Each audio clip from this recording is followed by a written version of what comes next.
Друзья, поздравляю вас с Новым годом и Рождеством!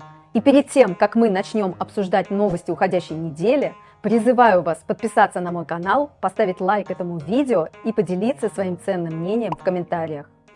Всю Европу потрясла ужасная новость о трагедии, которая случилась в новогоднюю ночь на швейцарском горнолыжном курорте Кран-Монтана. Трагедия произошла 1:30 ночи в одном из баров, где люди отмечали Новый год. Официантка вынесла поднос с бутылками шампанского, на которых были закреплены бенгальские огни.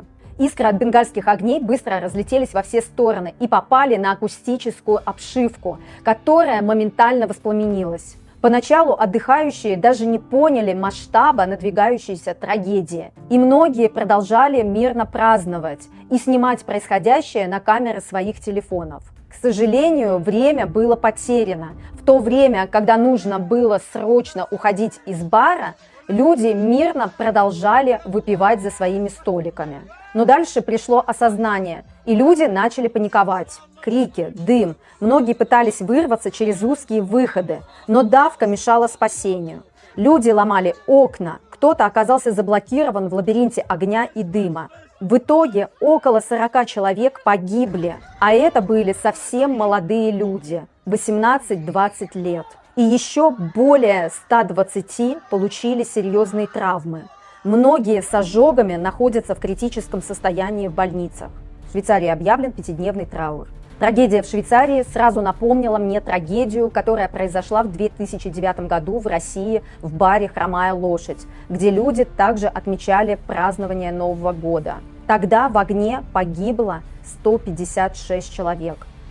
Словения открыла двери для цифровых кочевников. Цифровой кочевник – это иностранец, не гражданин ЕС, который работает удаленно на иностранную компанию или как самозанятый. Словения начала выдавать трудовые визы таким специалистам сроком всего лишь на 1 год. Минимальная зарплата цифрового кочевника должна составлять 3000 евро. Разрешение выдается на год, а продлить его сразу будет нельзя. Придется подождать 6 месяцев перед новой заявкой за пределами Словении. Для тех же, кто хочет остаться в Словении, не покидая ее, есть вариант трудоустроиться в словенскую компанию и получить ВНЖ на этом основании. Или, например, получить студенческую визу. С помощью этой визы Словения пытается привлечь финансово благополучных людей, не создавая нагрузки на бюджет. Мне кажутся эти условия странными и нелогичными, если только человек не определился до конца с выбором страны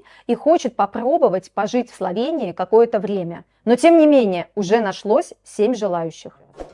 Друзья, а если вы планируете переезжать в Словению и вам необходима помощь в оформлении всех необходимых документов, а также помощь в поиске жилья, смело пишите мне в Telegram.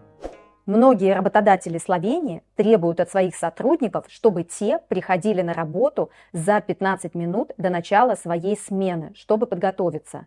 Законно ли это? Можно вообще не уходить с работы и сэкономить на аренде жилья. Согласно словенскому трудовому законодательству, время прихода на рабочее место до официального начала смены считается рабочим временем. Такие минуты должны засчитываться в рабочий график и оплачиваться. Если же сотрудники приходят раньше без оплаты и учета рабочего времени, это нарушение законодательства. В этом случае можно потребовать оплату или обратиться в трудовую инспекцию.